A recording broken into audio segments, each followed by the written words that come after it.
Hi, I'm Jim Fong with the Jim Fong Group at Urban Nest Realty in Las Vegas, and today we're talking about new home construction, all right? New homes. I love selling new homes because it's a very fun experience from buying a new house myself or to, representing a buyer on a new home.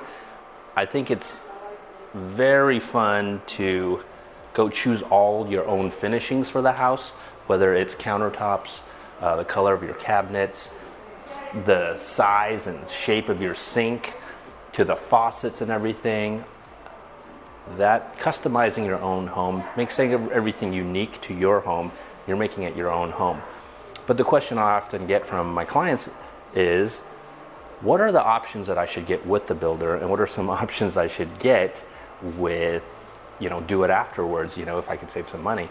That's a really fair question, and my advice is do all structural upgrades with the builder. I mean, if you're getting like a balcony or things like that, or a covered patio, you would consider doing it through the builder. If you're thinking about cabinets, get it through the builder.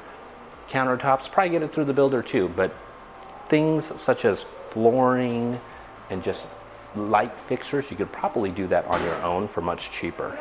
Something that you should also do with the builder is get electrical and plumbing done with them too, because it's easier. You don't want to, break into your walls to make modifications afterwards. Ceiling fan pre-wires, things like that, surround sound. All right. So that's about new construction. This is Jim Fong with the Jim Fong Group at Urban Nest Realty in Las Vegas. Tune in for the next part of the new home build series.